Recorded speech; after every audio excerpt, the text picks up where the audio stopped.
아마 그 자료 4페이지 표 한번 이야기했었죠.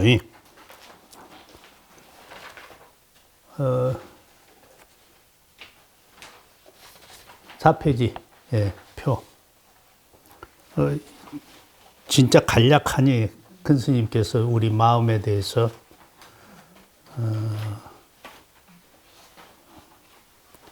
산심과 정심, 이건 꼭 우리가 간단하니까 머릿속에 넣어놓으시면 좋겠습니다. 우리 산란한 마음에는 선심이 있고 악심이 있고, 그 다음에 선도 악도 아닌 무기, 그 마음을 우리가 그 세 개를 합해가지고 육단심, 우리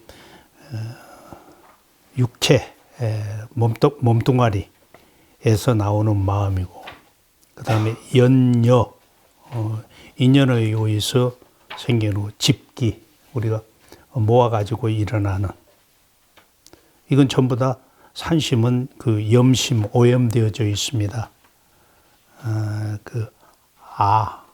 나라고 하는 것에 오염되어져 있죠.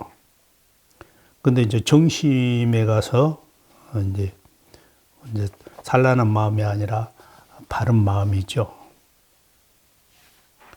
그 바른 마음에도 유루가 있고 무루가 있고, 유루는 번뇌가 있는, 아직 번뇌가 남아 있습니다. 정심이지만, 그래서 그 염심 쪽에 해당이 되고, 그 다음에 우리가 가는 목표는 무루, 번뇌가 없는 마음으로 가야 되겠죠. 그럼 그 무루심을 갖다가 우리가 보통 무심이라고 그렇게 해버리는데, 정심이고 견실심, 이제 금강심이라는 말도 견실하니까 같이 씁니다. 그 다음에 보리심, 그 다음에 불심, 혹은 자성 청정심, 이렇게 해서 여러 가지 표현을 하고 있습니다. 우리 지금 목표로 하는 것은 우리 산심에서 그 다음에 정심으로 와서 이와 같은 무루청정한 자성 청정심, 불심으로 우리가 돌아가는 것이죠. 그 이제 돌아가려고 하면은 우리가 이제 수행을 거쳐서 우리 마음을 맑혀야 되죠. 그럼 내가 지금 어느 단계에 있는가, 산심 단계에 있는가, 그 다음에 유루심 단계에 있는가, 무심 단계에 있는가, 이것을 잘 점검을 하셔야 됩니다. 일상생활 속에서. 그리고 이제 삼매, 여기 지금 세 종류 삼배가 나와 있는데, 삼매라 이거 세 종류 삼매가 나와 있는데, 산심에서도, 산란한 마음에서도 우리가 삼매란 말을 쓰는 경우가 있고, 그 다음에 정심으로 올라와서 유심에서도 쓰는 경우가 있고, 그 다음에 이제 아주 최상승인 무심에서 우리가 써야 되겠죠. 그래서 거기 그 1페이지로 다시 가서 보시면은 삼매 해가지고 삼마지, 그 다음에 삼마발조, 그 다음에 삼마히타, 이와 같이 세 단위로 나오는데, 삼마발조는 산심에도 있고, 그 다음 삼마발조라고 해서 꼭 산심에만 머무는 것이 아니고 정심, 유루, 무루에도 갈 수가 있고, 그 다음에 두 번째 삼마발조는 발전은 이제 그 산심에는 없고 유루, 무루 에 해당하고, 그 다음에 삼마히타, 제일 나중에 있는 것은 정심의 유루에, 유심에는 없고 무심, 이렇게 세 단계로 나눈 것 같아요. 깊고 옅게 됨에 따라서. 큰 스님도 여기 말씀하시기를 이건 전문적인 것이기 때문에 우리가 깊이 알 필요성은 없다. 오히려 이걸 따지고 들면은 우리가 너무 집착하게 되니까 이런 종류가 있다. 이렇게 하고 삼매에도 깊고 옅고 심천이 있다는 것을 알고만 계셔도 된다. 그리고 최종 목표는 우리가 무루청정심인 불심으로 가는 것이 궁극적인 목표다. 이렇게만 정리를 하시면 될 것 같아요. 이제 전문적으로 학자들이 논문 쓰고 또 연구하는 데는 이제 필요하겠지만 우리 일반 수행자들은 거기에서 그 정도만 이해하고 삼매도 이와 같이 여러 깊고 얕고 단계가 있구나 이렇게 하시면 되겠습니다.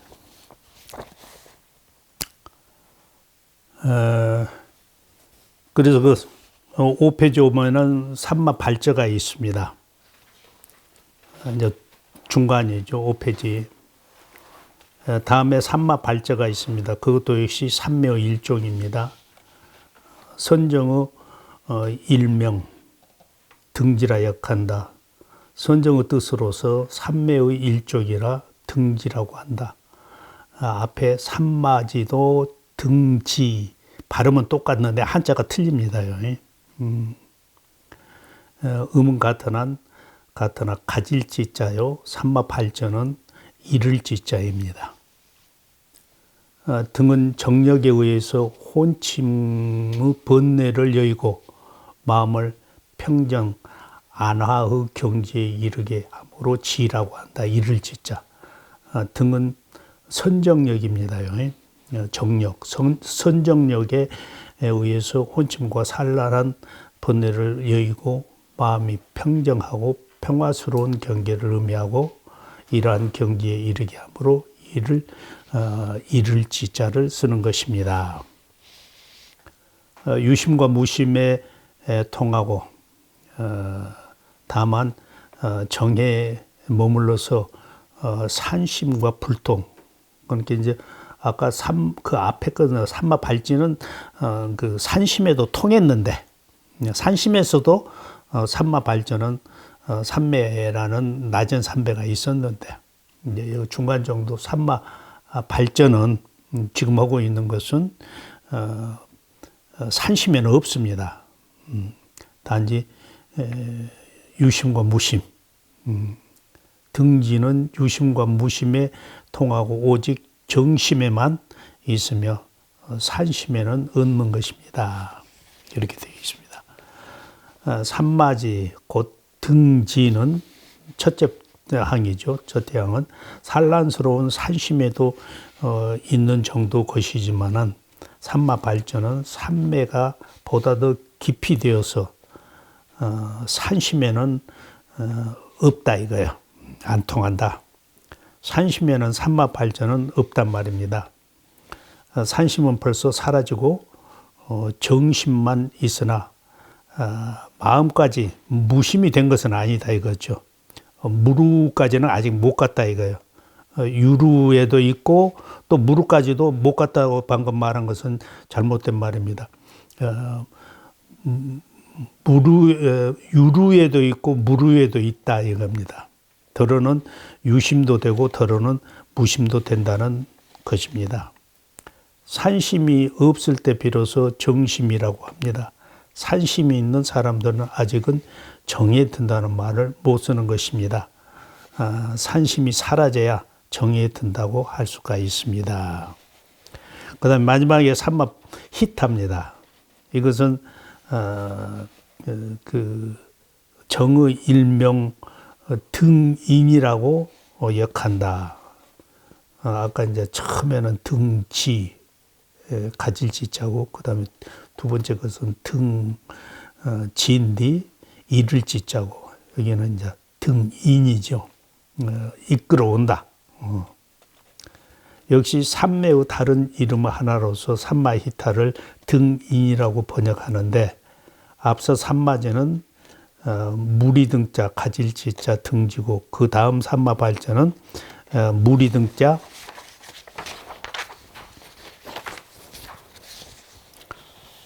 이를지자 등지, 그 다음에 삼마히타 마지막 세 번째 것은 무리등자 이끌인자 등인입니다. 그 등인이라는 말을 이제 설명하고 계십니다. 등은 혼침과 산심을 여의고, 그러니까 등이라는 말은 그 무리등 뭐뭐 등 한 것은 이 등은 그 혼침과 산란을 여의고 마음을 평등하게 그렇게 평등할 때에 그 무리 등자가 있죠. 그렇게 그 등자를 따가지고 평등하게 하며, 그 등은 혼침과 산란을 여의고서 마음을 평등케 하며, 이 경계에서 모든 공덕을 일으킴으로, 그러니까 우리 불성에는 무한한 공덕이 있다고 그랬죠. 근데 그 공덕을 우리가 이끌어내야 되는데,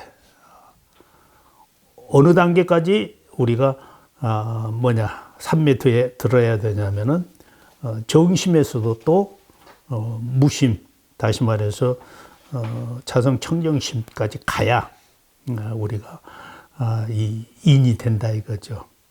공덕을 발휘할 수가 있다. 그러니까 이제 우리 불성공도 해가지고 누구나 갖추고 있고 본래 무한한 가능성을 가지고 있다.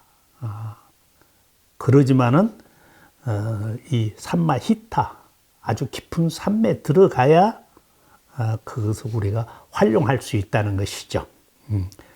끌어내 가지고 이끌인 자. 유심과 무심과 유루와 무루 오는 공덕을 그 채로 하고 산심과 불통한다. 그러니까 유심과 무심과 또는 유루, 무루, 오는 공덕을 그 채로 하여서 산심과 안 통한다는 것입니다. 그러나 다만 아프 삼마지나 삼마발자와 다른 것은 삼매 깊이 들어서 들물어서 삼명육통이라든가, 그러니까 등인이라고 하는 것은 끌어낸다는 것은 삼명육통을 우리가 발휘를 한다. 여러 가지 많은 공덕을 얻는 자리인 것입니다. 다시 말하면 등인이란 삼매로 해서 공덕을 이끌어온다는 뜻입니다. 그러니까 우리가 이제 삼마히타 단계까지 들어가야 되겠죠. 그래야 삼명육통이 나온다고 보겠죠. 이와 같은 것이 이제 총체적으로 큰 스님이 결론을 내립니다.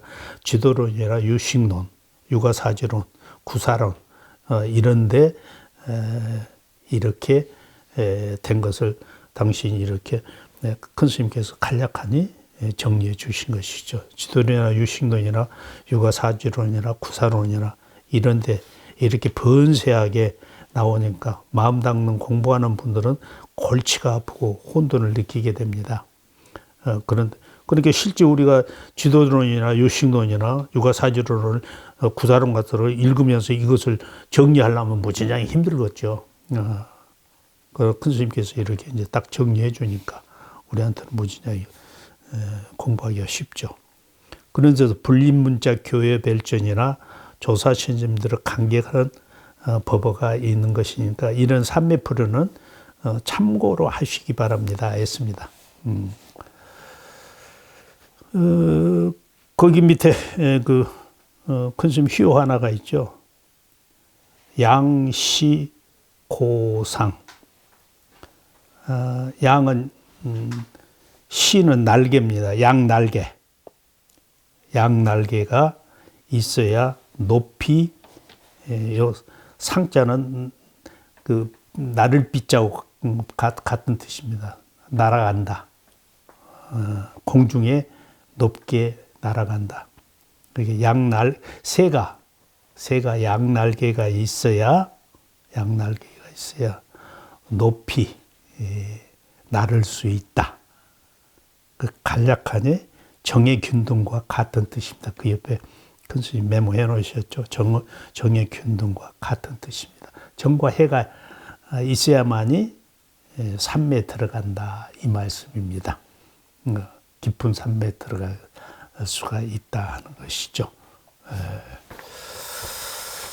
그리고 오늘 이제 그러면 산매 방법론에 이제 산매의 뜻을 간략하니 세 가지로 공부했는데 산매의 네 종류가 있습니다.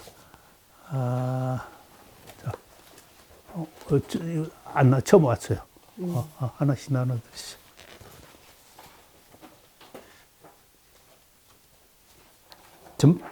전번에 안 나눠드렸죠? 네.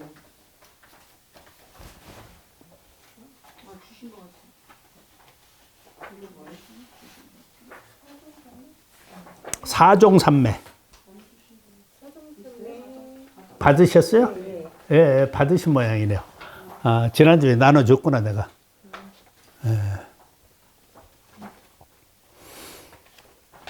그 사종산매는 이제 산매에 들어가는 방법입니다. 아까는 산매가 무엇이다는 거, 산매의 종류만 이야기했고 깊고 얕고, 이제는 산매에 들어가는 방법이에요. 우리가 실제 수행하는 방법입니다요. 네, 수행의 방법이라 해도 되겠죠. 자, 그 밑에 파란 글씨가 그 위에 한자로 된 것을 그 한글로 하고 한자로 가로로 넣어놨습니다. 쭉 읽을게요. 또 큰 스님 풀이가 나오니까요. 상자산매, 우명 일행산매, 문수설 반야경에 의함, 90일을 일기로 함, 한거정처 지계청정, 단자정념. 간략간략하게 메모하셨죠? 그 다음에 두 번째 항, 상행산매, 우명 반주산매로서 반주산매경에 의하여 닦는다. 반주산매 참조해놨죠. 오늘 자료 반주산매도 가지고 왔습니다요. 좀 이따 나눠드릴게요. 요원하면은 보보성성 염염 유제 아미타불. 큰 스님 효도 있죠. 여기 법당에 걸려져 있죠. 그 다음에 세 번째가 반행 반자산매, 방등산매 또는 법화산매라고도 함. 대방등 다라니경에 의해서 한거정처에서 도량을 장엄하고 7일을 일기로 장제, 그러니까 7일 장제하고 일에 삼시세욕한다. 하루에 삼시세욕한다. 지성심으로 좌구를 참회하고 행성과 자선을 적당히 경하며 중도실상의 리를 관한다. 자, 그 다음 페이지로 넘어갑니다.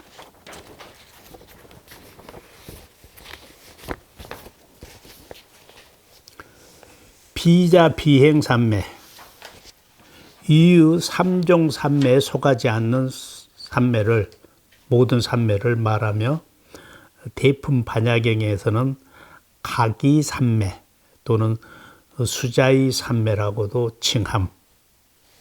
지관에 나와 있는 것을, 전태 지관에 나와 있는 것을 메모하신 것입니다. 흔히 춘추에는 상행산매, 하동에는 상자산매를 수행자의 낙욕에 따라서 일을 수함. 여기까지가 이제 큰 스님 메모하신 것이고, 여기에 대해서 큰 스님이 이제 말씀으로 설명해 주십니다. 천태 스님 같은 분이 불교 복잡한 여러 가지 수행 법상을 정리했기 때문에 우리로서는 참 많이 도움이 되는 것입니다. 이 사종산매도 역시 천태 지선사가 체계를 세운 것입니다. 천태 지선사는 중국 당나라 이전에 수나라가 있었는데 그때 이미 불교를 가장 잘 체계화시키셨죠. 지관은 전태지선사의 법문인데 아주 꼭 우리가 수행하는 사람 참고를 해야 되겠죠. 그러니까 이렇게 되어 있어요. 상자산매. 네 가지 종류를 이렇게 그냥 금방 머릿속에 정리할 수 있습니다. 항상 앉아서는 산매가 있고, 앉아서 수행하는 방법이 있고, 그 다음 항상 걸어다니면서 하는 거. 두 번째가, 그냥 항상 앉아서 하는 거. 그 좌선을 하고 앉아서 하는 거. 그 다음에 걸어다니면서 하는 거. 그 다음에 절반은 앉고, 절반은 걸어다니고. 반좌 반행. 그 다음에 또 이제 불규칙하게 앉는 것도 불규칙하고 뭡니까 걸어다니는 것도 불규칙하고 또 뭐 아주 이제 환자가 되면은 누워서도 할 수 있고 이렇게 이제 이 앞에 세 가지 것에 해당되지 않는 다른 모든 산매를 갖다가 이제 네 번째 비좌 비행 산매라고 이렇게 이야기를 했죠. 그러니까 구분하기는 아주 쉽습니다. 항상 앉아서 하는 거, 항상 서서 하는 거. 그 다음에 뭡니까? 절반은 앉고 절반은 서고. 그 다음에 거기에 속하지 않는 거, 여러 가지 거. 이렇게 이제 나눌 수 있는데 일반적으로 많이 권하는 것은 항상 앉아서 하는 상자산매, 항상 앉을 자, 앉아서 하는 거 많이 권장하고 있죠. 그 다음에 항상 걸어다니면서 하는 거. 이게 제일 어렵습니다. 상행산매. 두 번째 것이 제일 어렵습니다. 그걸 반주산매라고 그렇게 이야기해요. 반주산매를 하는 방법에 대해서 경전이 별도로 나와 있죠. 반주산매경이라고 나와 있습니다. 그래서 그 항상 서서 하는 거. 눕지도 않고 자지도 않고 앉지도 않고 그냥 24시간 서서 걸어다니면서 하는 거예요. 이게 제일 어렵습니다. 자, 거기 있겠습니다. 상자산매. 상자산매는 항상 앉아서 하는 산매라는 말입니다. 좌선할 때 결제하는 것은 상자산매가 되겠죠. 우리 삼동결제라든지 하한거, 동한거 하지 않아요? 그걸 상자산매라고 할 수가 있습니다. 또 다른 이름으로 우명 또 우자죠. 그러니까 다른 이름으로 일행산매라고 한다. 또 다른 이름으로 일행산매라고 합니다.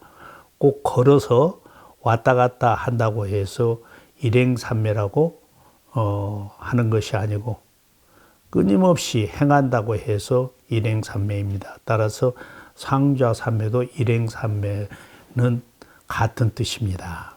그러니까 여기서 일상산매, 일행산매 그랬었죠. 일상산매, 일행산매 우리 같이 배웠었죠. 보리봉편문에서.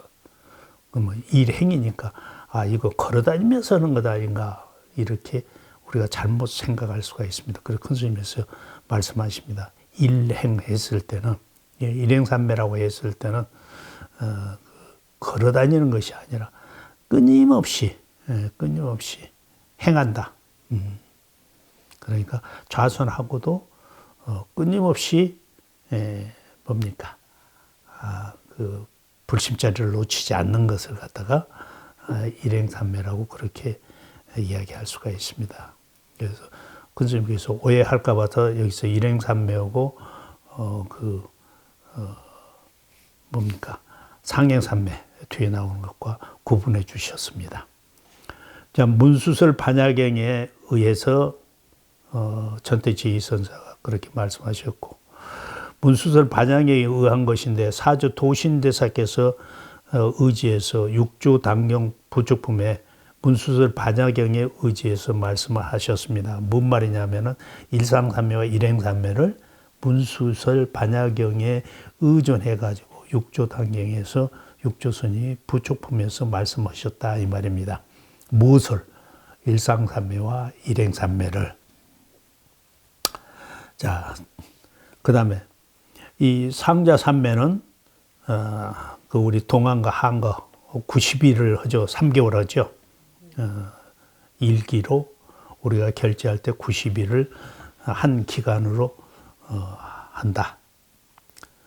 그리고 이때도 한거정처, 즉 고요하고 한가한 곳을 선택해야 할 것이고 지계청정, 마땅히 계율이 청정해야 되고 계행이 청정해야 합니다. 계행이 청정하지 않으면 삼매에 절대로 못 들어갑니다. 근스님이 항상 강조하고 계시죠.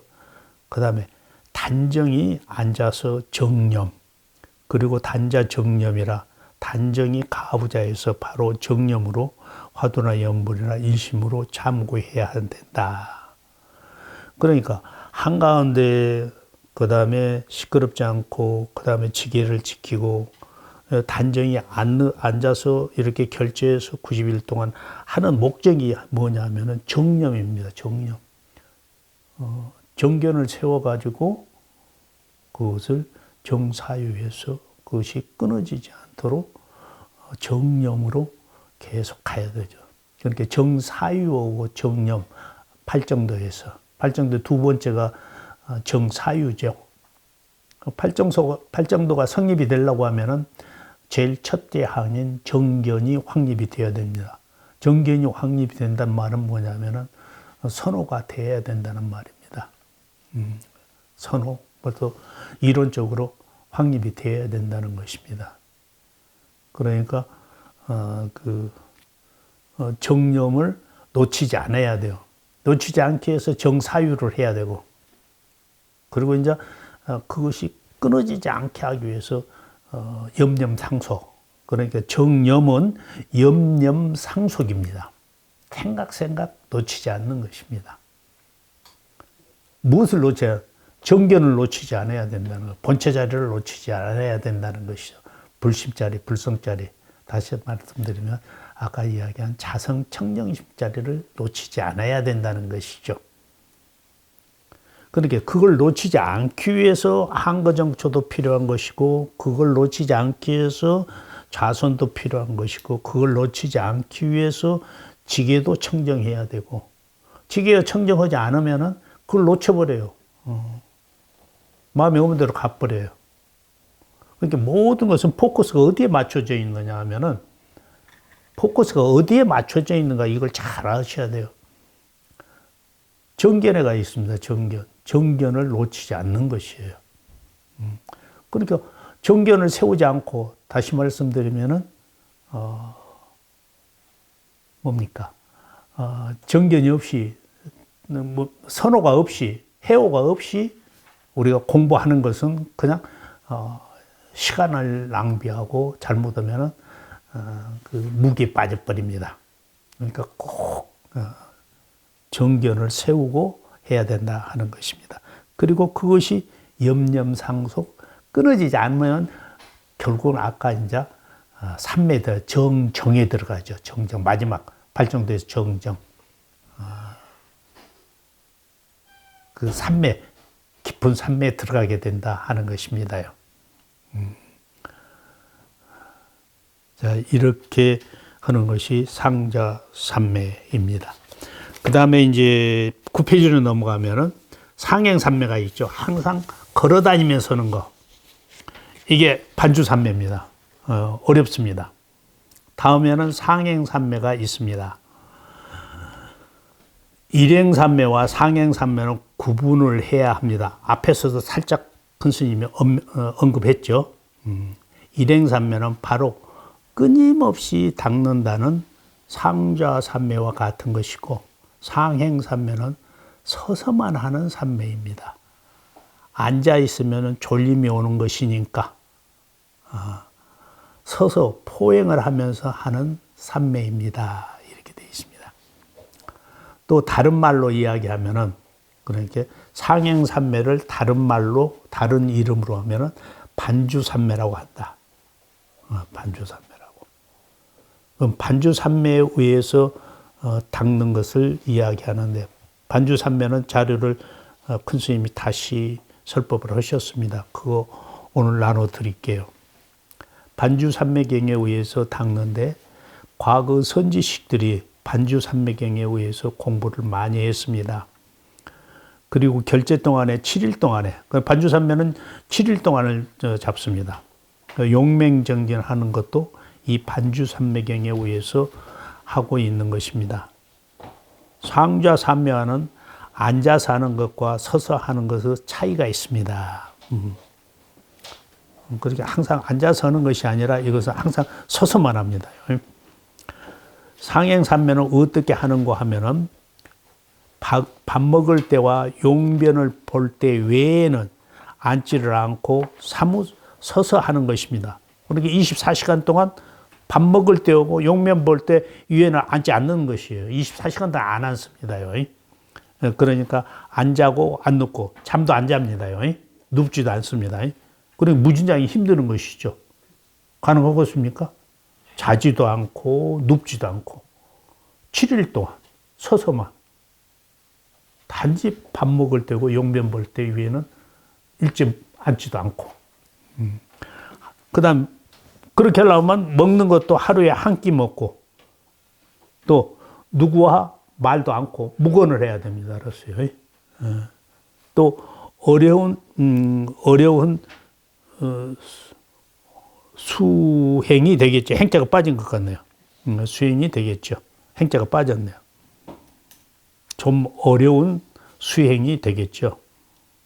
자, 목욕도 하루에 한 번 이상, 여름 같으면 땀이 나니까 3번까지 하라는 것이고, 또 내의도 꼭 하루에 한 벌씩 갈아입으라는 것입니다.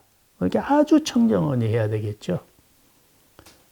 이와 같이 우리가 부처님 가피를 입어가면서 하는 공부는 아주 엄격하게 규제되어 있습니다. 이런 것이 무슨 필요가 있는 것인가 하지만은 생각을 깊이 해야 됩니다. 이거 꼭 출가자가 꼭 한 번씩 해보라는 것입니다. 우리에게서 악취가 풍기면은 나쁜 악귀들이 주변에서 냄새를 맡고 배회하고 우리 몸에서나 주변에서 향내가 풍기고 깨끗할 때는 도량청정무하에 교정이 됐는가 모르겠네요. 그 도량청정무하에에서 그 하자가 거기 오자로 나와 있는데 제가 교정해서 다시 뿌리됐을 건데 오늘 나눠준 것에서는 교정이 됐는가 모르겠네요.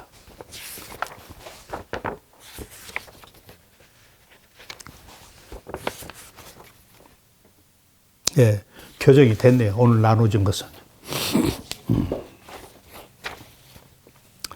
그 다음에 삼보철용 강차지 이렇게 되어 있죠. 도량이 청정해야 뭡니까? 우리 삼보 부처님이 선신들이 옹호하고 우리 도량으로 내려오신다 이거죠. 틀림없이 호법 선신들은 향기를 좋아하고 맑은 것을 좋아합니다. 따라서 기도 모실 때는 철저하게 우리 몸이나 주변 관리를 잘 해야 됩니다. 이렇게 우리가 일상적으로 사시 기도하고 기도하실 때도 항상 도량이 청정해야 되죠. 도량하면 좀 넓은 의미가 됩니다. 우리가 머물고 있는 이 주위뿐만 아니라 내 몸, 내 마음까지도 청정해야 됩니다. 그걸 이제 다시 요약해서 요원하면은 보보성성념념 유지아미타불 그리고는 보보성성념념 유지아미타불이라 걸음걸음 소리소리 생각생각에 오직 아미타불만 염한다는 말입니다. 그러니까 보보성성념념 유지아미타불 이 문구는 지금 우리 반주삼번회를 할 때에 이렇게 하라는 거예요. 그러니까 걸음걸음 보보 걸음걸음 그러니까 서서 걸어다녀. 그 다음에 소리 우리는 나무아미타불 이렇게 이제 소리를 내겠죠. 소리. 그 다음에 생각. 머릿속으로 부처님을 부처님 정견을 안 놓쳐야 되겠죠. 정견을 놓쳐버리면 안 되겠죠. 부처님 자리를 놓쳐버리면 생각이 오직 아미타불만 염한다는 것입니다. 그러니까 보보는 우리 몸뚱아리죠. 몸. 꼭 다리로 걷는 만 얘기하는 거예요. 손을 우리가 왔다 갔다 한다든지 이와 같이 몸짓, 소리는 우리가 입으로 소리를 내는 거, 그 다음에 머리로 생각하는 거, 신구의지요. 신구이가 아미탑을 하나로 딱 뭡니까? 뭉쳐야 됩니다. 신구이가 아미탑을 하나로 딱 뭉쳐야 됩니다. 그래야 삼매에 들어가고 그것이 실상연불입니다. 실질적으로는. 그러니까 이제 이렇게도 풀이할 수가 있습니다.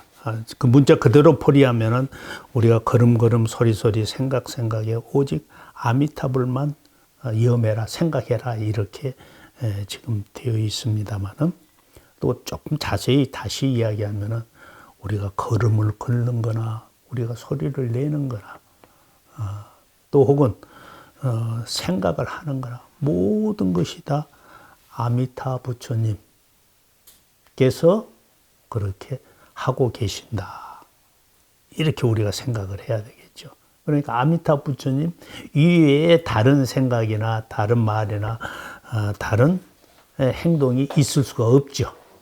모든 것이 아미타 부처님의 일대 행상이니까. 그리고 우리가 조금 복습을 해보면은, 전번에 제가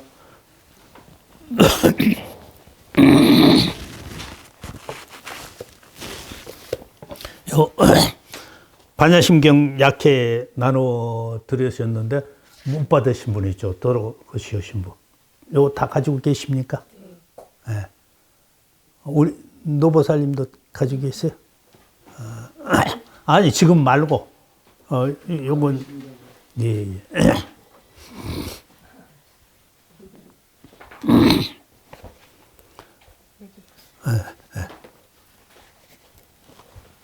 반야심경 금타 존사님께서 반야심경을 약해 간략하니 번역하신 것이 여기에 반야심경 공부라고 이렇게 나와져 있거든요. 그러면 이제 반야심경 여러분들 현장 법사님이 번역하신 거 보시면은 우리 그걸 전부 다 암송하고 있죠. 마하바냐 바라밀다 심경 하고 이제 본문에 들어가는데 첫 구절이 관자재 보살 행심바냐 바라밀다시 이렇게 되어 있죠. 그럼 관자재 보살을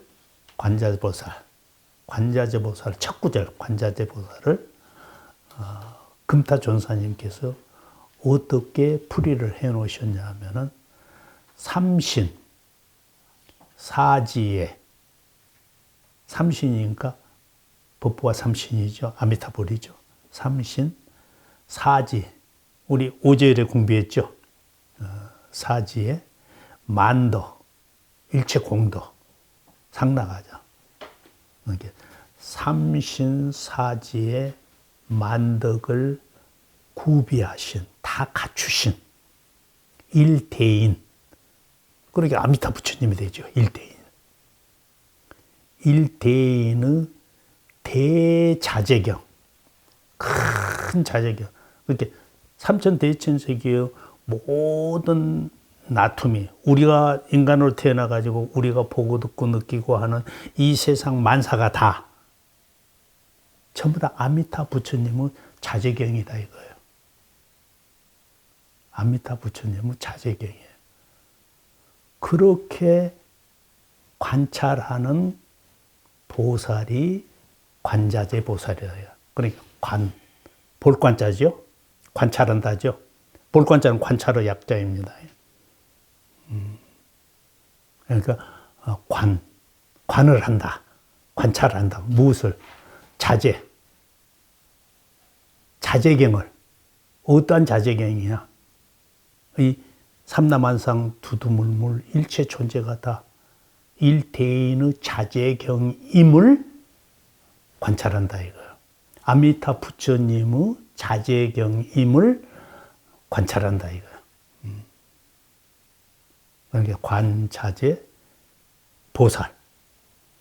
이제 수행하는 보살이죠. 보살이 수행할 때에 관찰을 하는데 자제경을 관찰한다 이거예요. 무엇을 관찰하느냐? 이 세상 만사의 모든 것. 그러니까 내가 하루 24시간 보고 듣고 느끼고 생각하는 거, 이걸 모든 것을 우리 이제 생활이니까 가정에서 살림도 하고 뭐 뭡니까 일을 다 하죠. 그러니까 그때마다 매 순간 모든 경계를 갖다가 자제경으로 봐야 되는데 그 자제경이 누가 그렇게 자제경을 일으키고 있느냐 하면은 아미타불이 하신다 이거예요. 아미타불이 하신다 이거예요. 잘 생각하셔야 됩니다. 자제경. 다시 한번 이야기합니다. 삼신사지의 만덕을 구비하신 일대인이, 그러니까 일대인이는 뭐냐면은 아미타 부처님입니다. 아미타 부처님이 이 세상 만물의 모든 것을 자유자재로 놔두셨다 이거예요. 그러니까 아미타 부처님이 이런 모습으로 현상세계의 모든 모습으로 인연 따라서 나타나신 거예요. 자, 우리는 내가 생각을 하니까 무슨 생각을 했다. 그 다음에 내가 무슨 일을 했다. 설거지를 했다. 또 가서 내가 공부를 했다. 내가 어디 차를 몰고 있다. 내가 어디서 어디로 가고 있다.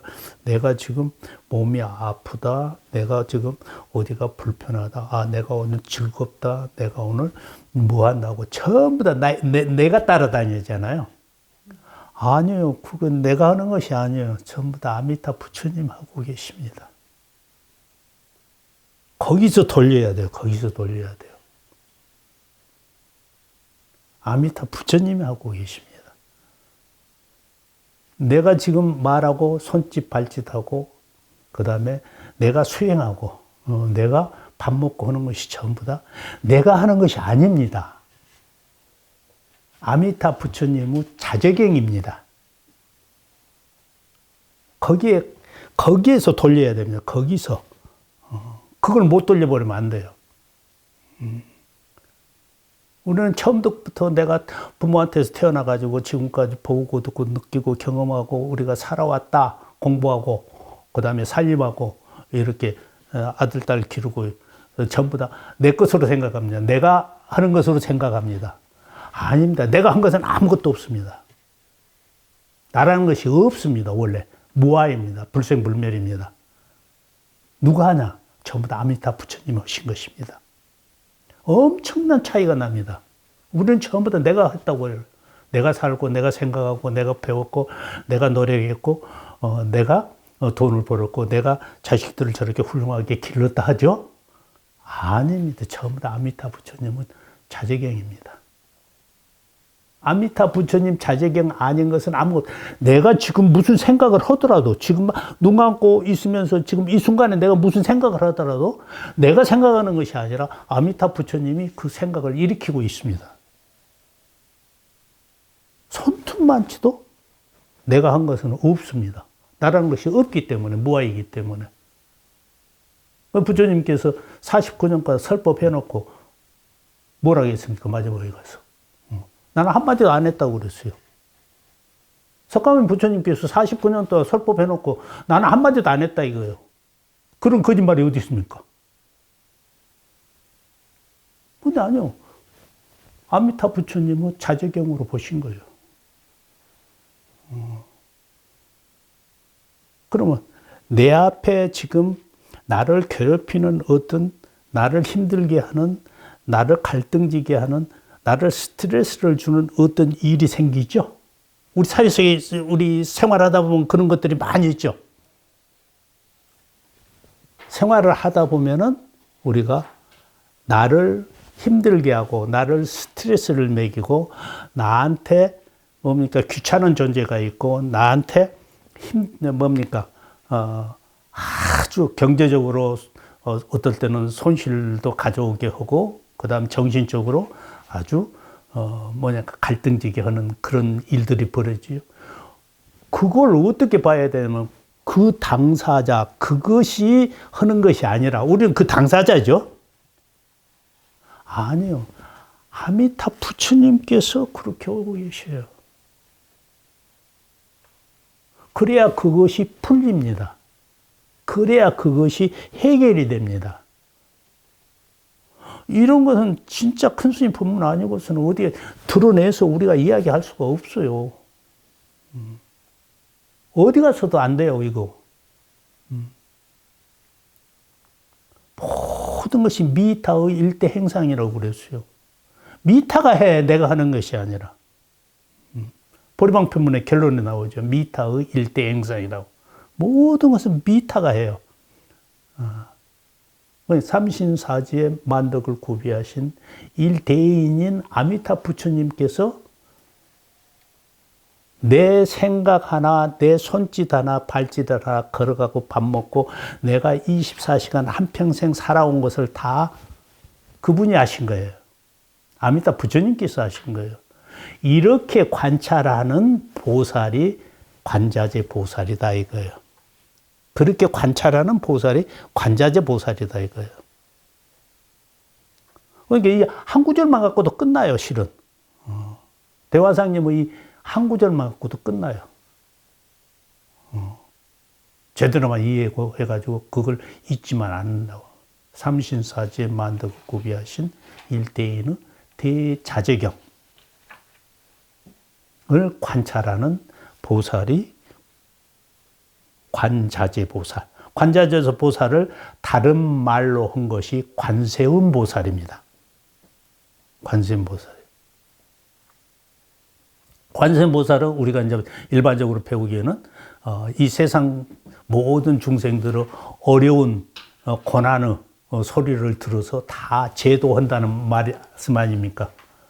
이 세상 사람들은 모든 중생들의 고난의 소리를 들어가지고 그걸 일일이 하나도 빠뜨리지 않고 다 해결해 준다 하는 말 아닙니까? 관자재 보살은. 그래서 자비 아닙니까?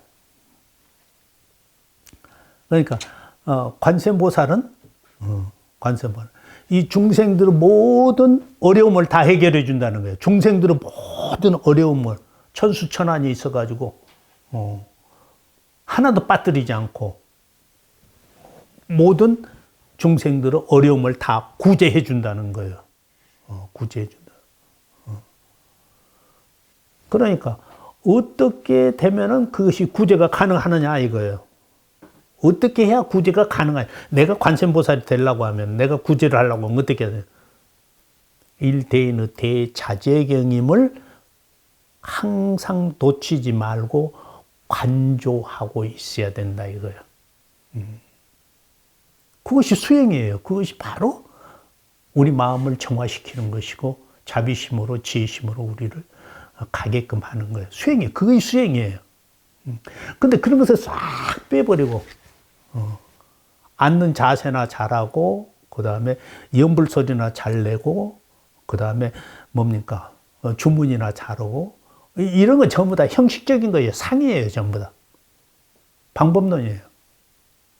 방법론도 필요하지만 가장 핵심적인 것은 이런 대문을 놓치지 않아야 된다 하는 것이 큰 스님 법문이 다른 스님들 법문하고 질적으로 틀린 이유가 거기가 있습니다.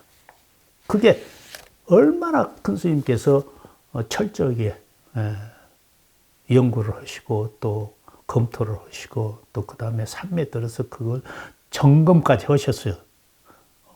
그게 실지 경전에 나와 있고 또 조사들의 어록에 나와 있고 모든 것을 다 종합해서 또 철학서라든지 과학이라든지 이런 것까지 다 종합해가지고 결론을 내보니까 그렇게 된다 이거예요.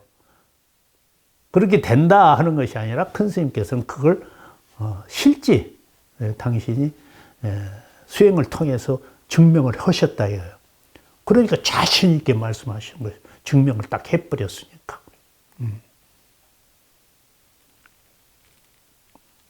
자, 보보성성념념 유제 아미타불, 이거 판주산매경을 가리켜서 우리가 상행산매를 이야기할 때 꼭 이 구절이 따라다닙니다. 자, 우리가 기왕이면 부처님 명호를 부를 때는 이른바 부처님의 총대명사요 삼신일불인 아미타불을 애우는 것이 합리적인 것이 되겠죠. 그러니까 아미타불이 어렵다고 생각 마시고 어렵다고 마시고 아미타불을 잘 이해해서 우리가 아미타불 연보를 하면은 좋다고 이렇게 큰 스님께서 권하고 있습니다. 기왕에 뭐 관세음보살 하신 분이나 지장보살 하신 분들은 바꾸란 말씀은 안 하십니다. 그러나 부처님 한 분이니까 관세음보살이 아미타 부처님의 다른 이름이다. 지장보살도 역시 다른 이름이다. 이런 식으로 해서 전부 다 아미타 부처님 하나로 이렇게 규율시키라는 것입니다. 처음 공부하는 사람들은 무엇인가 하나에다 마음을 딱 잡아야지, 그렇지 않으면 공부가 안 되는 것입니다. 화두면 화두 또는 부처면 부처, 명호를 딱 잡아서 참고해야 산란스러운 마음. 10페이지로 넘어갑니다. 찬물 조금만. 마음을 하나로 집중시켜야 되기 때문에 이제 아미타불 하나로 집중해라 이 말씀이십니다. 그 다음에 이제 세 번째 가서 반행 반자산매입니다. 방등산매 또는 법화산매라고도 한다. 다음은 반행 반자산매. 반 정도는 서서 하고 반은 앉아서 하는 것을 방등산매 또는 법화산매라고도 한다.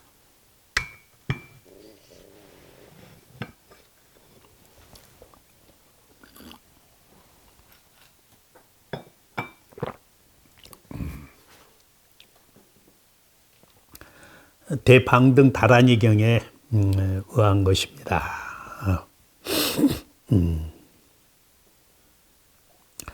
그 다라니경 그 파란 글씨는 오자가 없는데 그 검정 글씨는 그 경자를 잘못 써놓은 데가 있습니다. 제가 잡는다고 잡았는데 잡아졌는가 모르겠네요. 그 다음에 한정처에서 도량을 장엄하고 그러니까 한거 정처에서 도량을 장엄한, 도량이라는 것은 두 가지 측면이 있습니다. 장소로 이야기했을 때는 이와 같은 우리가 공부하는 이 공간을 이야기하고 주의, 환경을 이야기하고, 그러니까 환경을 잘 장엄을 해야 돼. 청소도 잘하고 정리 정돈도 잘해야 되고, 그 다음에 내가 이렇게 보아서 공부하는데 참선하는데 보아서 마음에 걸리는 것이 없어야 됩니다. 마음에 걸리는 것이 있으면 거기에 우리가 마음을 뺏기기 때문에 그렇습니다. 그 다음에 도량은 우리 마음을 이야기합니다. 마음은 경계를 이야기합니다. 우리 마음 속에 어떤 것이 걸리는 것이 있으면 안 돼요. 뭡니까? 마음속에 어떤 집안 걱정이라든지 살림 걱정이라든지 혹은 뭡니까? 우리 직장 걱정이라든지 또 내가 살아가는 걱정이라든지 이런 걱정을 다 놔버려야 됩니다. 그 도량을 청정히 하고 장엄하는 것입니다. 7일을 기해서 장제 오랫동안 우리가 제재를 해야 되죠. 이것도 역시 한적한 곳에서 도량을 깨끗이 장엄하고 1회 동안을 기해서 장제 곧 1일 1식 장제의 제는 낮에 4시에 올리는 것입니다. 부처님께 낮에 한 번 올리고 우리는 한 끼를 먹는 것입니다. 비구계에서는 제 한 때만 먹으라는 것입니다. 장제란 일주일이면 일주일 동안 하루 한 끼만 먹으라는 것입니다. 장제를 큰 스님이 그 제일 마지막 줄에다 설명을 하셨죠. 장제란 일주일에 일주일 동안 하루 한 끼만 먹으라는 것입니다. 그 다음에 일일 3시 세욕 지성심으로 좌구를 참여한다 이렇게 되어 있죠. 좌구가 아니라 죄구죠. 내가 잘못 읽고 있네요. 참회, 뉘우친다 이거죠. 반성을 하고. 우리 하루에 3번 목욕을 하고 지성심으로 자기의 죄구, 죄의 허물, 죄의 허물을 참회합니다. 우리가 공부할 때 무참괴 하면은 공부가 안 나가게 됩니다. 뭡니까? 우리가 참회를 잘 안 하려고 하는 사람들이 있죠. 자기가 잘못을 저질러 놓고요. 그건 창피하기 때문에, 자존심 때문에 그러거든요. 그걸 깨야 됩니다. 그 다음에 창피하고 부끄러운 점을 우리가 완전히 씻어내야 됩니다. 그래야 삼매에 들어갈 수가 있습니다. 가령 공부할 때 아무리 공을 관찰해도 빌공자 우리 반야공을 관찰해도 우리 중생계에서는 법성을 미처 못 깨달은 사람들은 죄의 허물을 못 벗어나는 것입니다. 참회를 해야 죄가 가벼워지고 소멸되어 가는 것입니다. 그러니까 우리가 본래 부처요, 본래 불성을 가지고 있고 무한한 능력을 가지고 있다 하더라도 아직 우리는 나라고 하는 그 상에 걸려 있거든요. 그러기 때문에 그래서 그걸 이치로는 본래 부처요. 이치로는 이론적으로는 이치로는 본래 부처요. 본래 불성을 가지고 있지만은 사실적, 실질은 아직 나라고 하는 아성에 걸려 있거든요. 그렇게 이사가 하나가 돼야 되는데 아직 우리는 이사가 하나가 못 되었습니다. 그래서 현실적으로는 나라는 것이 아직 있을 때는 참여도 해야 되고 계도 지켜야 되고 이와 같은 까다로운 것을 우리가 해야 되죠. 우리가 무생참회로 본래 죄가 없다는 생각과 더불어서 작법 참회라 법으로 좀 말이나 행동 등 모양을 취해서 참여하는 것입니다. 참회의 참은 자기 양심에 참여하는 것이고 회는 남에게 참여하는 것입니다. 남한테 죄송하다, 잘못됐다, 반성하는 것이죠. 지성심으로 죄구를 참회해 버려야 마음이 개운해지고 차근차근 몸도 마음도 가벼워집니다. 죄를 지었는데도 부끄러움 없이 지내면은 몸도 마음도 가벼워지지 않습니다. 반행 반좌 삼매는 왔다 갔다 포행하면서 하는 행성과 좌선을 적당히 겸해서 합니다. 이렇게 이제 앉기도 하고 서서 하기도 하고 그럼 편리하겠죠. 그러니까 그때 이제 상황에 따라서 자기 몸 상태에 따라서 반행 반좌도 가능하다 이거죠. 그 다음에 행선과 자선을 적당히 겸하여 이 행선은 갈행자에다가 선회한다 했죠. 행선 다시 말해서 탑도를 한다든지 혹은 적당한 장소를 선회하면서 하는 거. 그러니까 좌선은 앉아서 하는 거. 적당히 겸하며 중도실상의 이의를 관한다. 그러니까 보통 이제 일반적으로 우리가 하다 보면은 그 형식만 취하려고 합니다. 형식. 어떤 수행법인데 너무 형식을 무시해서도 안 되지만은 형식에만 치우치면은 안 된다는 것입니다. 꼭 무엇이 들어가냐면은 중도 실상짜리 이걸 꼭 관해야 돼요. 정견을 확립해서 부처님의 실상짜리를 꼭 관해야 된다 이거예요. 중도 실상의 이치를 관할하는 것이 목적이에요. 목적은 중도 실상을 관할하기 위해서 우리가 행선도 하고 자선도 하고 도량도 청정원히 하고 그다음에 계도 지키고 그다음에 인연도 보류하고 우리가 묵은도 하고 하는 거예요. 그런데 그런 방법론이나 자세 같은 것은 그럴듯하니 하는데 실은 마음속에서 중도실상자리를 놓쳐버리면 정견을 놓쳐버리면 부처님 자리, 본체 자리를 놓쳐버리면 안 된다는 거예요. 큰 스님 주장이 처음부터 끝까지 그것입니다. 아무리 잘 꾸미고 아무리 잘 그 모습은 형식은 잘 갖춘다 하더라도 알맹이가 없으면 안 된다 이거예요. 그 알맹이가 실상자리, 본체자리, 그 다음에 중도 실상자리죠. 이걸 놓쳐버리면 그건 선이 아니다 이랬습니다. 그 선생님 단도직입으로 이야기했습니다. 중도 실상자리를 놓치고 아무리 좋은 연부를 하든 아무리 좋은 기도를 하든 아무리 좋은 엄마니 반명을 하든 그것은 선이 아니다고 그랬습니다.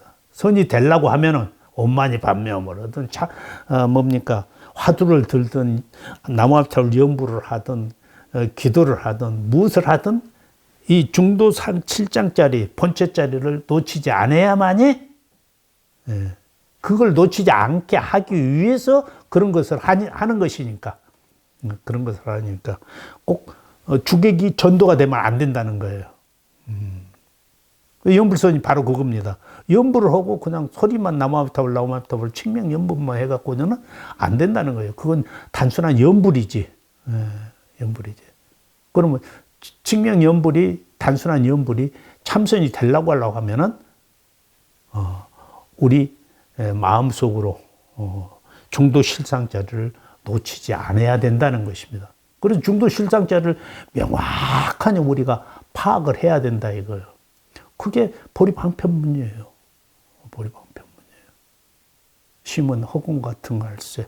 허공과 같이 우리 본체자리는 허공과 같이 광대무변해가지고 우리 마음자리죠. 우리 마음자리는 허공과 같이 광대무변해가지고 영원히 끊어지지 않고 그 다음에 한 틈도 없이 우주에 가득 차 있다는 것이에요. 그 경계를 안 잡혀요. 그러니까 금색 광명으로 우주가 가득 차 있다고 상상을 하라는 거예요. 내 마음이 허공에 가득 차 있고 그게 자성청정심인데 거기에 무량한 자마금색 광명으로 가득 차 있다. 이렇게 상상을 하면서 나무아미타불을 하고 그렇게 하면서 관세음보살을 하고 그렇게 하면서 기도를 하고 그렇게 하면서 좌선도 하고 그렇게 하면서 행선도 하고 이렇게 하라는 거예요. 목적이 어디에 있고 그 다음에 방법론이 무엇인가 하는 것을 딱 구분해서 정확하게 드러내야만이 우리가 수행이 되어진다는 것입니다.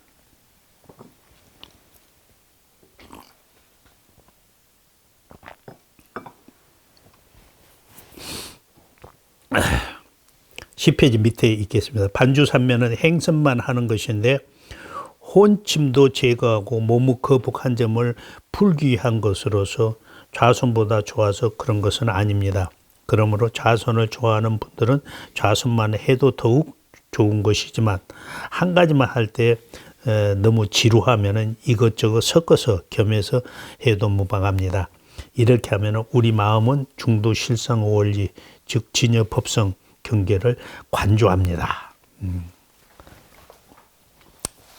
자, 그 다음에 11페이지요.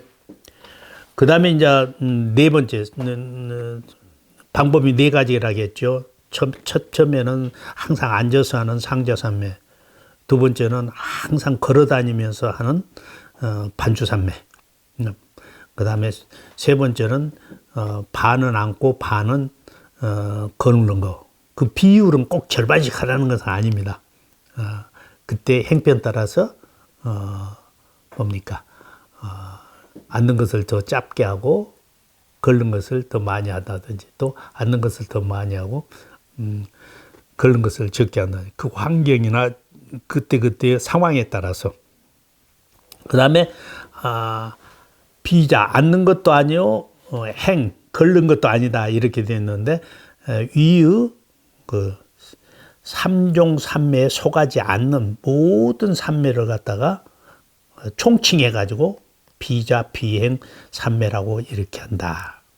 다음에는 비자, 비행, 삼매는 좌선이나 또는 행선을 떠나서 그 외의 자세로 하는 삼매입니다. 곧 삼종 삼매에 속하지 않는 모든 삼매를 말하며 대품 반야경에서는 각이 삼매라 이렇게도 이것을 이야기하고 그 다음에 수자의 삼매라 하고도 칭함. 이것은 대품 반야경에 있는 각이 삼매 또는 수자의 삼매, 곧 우리 자기 마음 내키는 대로 뜻 따라서 그러니까 각이라는 말과 수자의라는 말을 선생님이 풀이해 하셨죠. 자기 마음 내키는 대로 뜻 따라서 또 근기 따라서 근기가 다르죠. 그러니까 서로 근기 따라서 구애 없이 하는 삼매입니다. 자, 누워서도 하는 것도 비자, 비행, 삼매의 한 방법입니다. 하나의 방법. 흔히 춘추에는 상행 삼매, 하동에는 상자 삼매를 수행자의 나격에 따라서 이를 닦는다. 이렇게 사종 삼매를 말씀드렸습니다. 이 삼매를 하는 데 있어서 흔히 보통 계절 따라서 춘추, 그러니까 봄과 가을에는 상행 삼매 쪽을 하고 또는 하동, 그러니까 여름과 겨울에는 우리가 결제하듯이 상자 삼매를 하는데 수행자의 취향과 인연 따라서 하면 됩니다. 이렇게 돼 있죠. 근데 우리 이제 우리 한국은 사계절이 뚜렷하기 때문에 지금 아주 더울 때 오고 그다음에 아주 추울 때는 방에서 혹은 앉아서 이렇게 그늘에서 앉아서 하고 있고 좌선을 주로 하고 있고 그다음에 이제 계절이 좋은 때에는 그 봄이나 가을 우리나라 날씨가 좋죠. 그래서 봄이나 가을에는 상행 삼매 쪽으로 하라고 그랬습니다. 이 말은 우리 보통 이제 결제 끝나면은 만행한다고 우리가 이제 여러 그 걸망지 가지고 우리가 많이 여행도 하고 이렇게 하죠. 그런데 실질적으로는 365일 수행을 하라는 것입니다. 상행 삼매를 하라는 것입니다. 그러니까 만행도 하나 수행이지만은 절실하게 우리가 할 때는 이렇게 몰아붙이라는 것입니다. 날씨가 음산해서 대덕 스님들께서 마음도 몸도 가볍지 않겠습니다. 요 말씀은 큰 스님이 요 본문은 큰 스님께서 태안사 금강선언 선방에서 하신 것이었거든요. 그때게 이 시간에 큰 스님이 이 말씀하실 때게 하루 종일 비가 왔습니다. 저 영상을 편집하면서 그걸 봤거든요. 영상을 편집하면서 봤어요. 하루 종일 비가 왔어요. 날씨가 음산해서 대덕 스님들께서 이제 연로하신 스님들께서 마음도 몸도 가볍지 않겠습니다. 조금 위로하시는 것이죠. 그리고 이제 다시 들어갑니다. 부처님 당시에 다라표 비구라고 별로 알려지지 않았습니다만 저는 그분을 굉장히 위대한 분으로 생각하고 있습니다. 그분은 부처님 제자로서 총명하고 독실하여서 14살에 출가해서 거의 2년 동안의 공부를 마치고 16세에 아랑과를 성취해서 삼명육통을 하게 되었습니다. 그리고는 이제 중생들에게 모든 것을 바쳐야 되겠구나. 그러니까 우리가 깨닫고 나서 거기에서 머물러 버리면 안 되는 것입니다. 그러니까 뭡니까? 백척간두 진일보라는 말이 그 말입니다. 백척간두에서 아주 깨달아가지고 그 좋은 경계에 그대로 앉아 있지 말라는 것이요. 한 발짝 더 내려와 내 뒤들라는 것. 다시 말해서 다시 중생계로 오라는 것입니다. 이제 우리가 보통 출가다 하고 그 다음에 출가해갖고 이제 도량청정한 데서 우리가 깨달아가지고 다음에 중생구제를 하기 위해서 출가란 말을 꼭 씁니다. 출가를 해야 됩니다. 깨달아가지고 거기에 머물러버리는 거 아니에요. 출가를 해야 됩니다. 그 큰 스님께서 항상 이제 세송에 나오시고, 만 60에 세송에 나오셔가지고, 당신 뒤에다가 항상 액자 모셔놓은 것이 무엇이었냐면은, 석가모니 부처님은 출산도를 모셔놨습니다. 석가모니 부처님 출산도를 모셔놨습니다. 큰 스님께서 막 산에서 내려오셔가지고요. 그 무슨 분이야? 출산. 산에서 내려와라 이거예요. 큰 스님께서도 중생 구제를 위해서 산에서 내려오셨다는 거예요. 그 휴어로서 현의 살수라는 것이 있습니다. 나뭇가지 하나 잡고 있다. 마지막 놔버려라 이거예요. 놔버려라 이거예요. 다시 말해서 내 몸을 던져서 중생을 구제해라 이 말이거든요. 저 절벽 위에 나뭇가지 하나 잡고 있다가 결국은 깨달았으면 자신 있게 놔버리고 중생께 내려와서 일체 중생들한테 내 몸을 다 바쳐서 뭡니까? 구제해라 이 말입니다. 큰 스님도 출산도로 해서 그걸 암시를 주셨습니다. 우리한테. 겨우 14에 출사해서 16살에 아랑과를 성취한 화강산매를 낼 수 있는 법력을 다 갖추었습니다. 우리 인간성이라고 하는 것은 개발 여하에 따라서 얼마나 위대한가를 새삼 느낄 수가 있습니다. 화강산매. 우리나라 신라 진흥왕 때에도 현광 스님은 화강산매에 들었고 제자들도 화강산매나 수광산매에 들었다는 기록이 있습니다. 그리고 앞서도 말씀드렸습니다만 부처님부터 6조 해능 스님까지 13조차, 33조사 가운데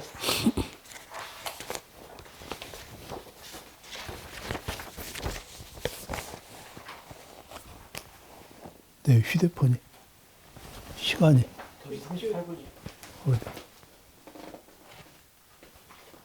아까 20분에 시작했죠. 39분 됐습니다. 10분간 휴식하겠습니다. 네, 네, 네, 죄송합니다.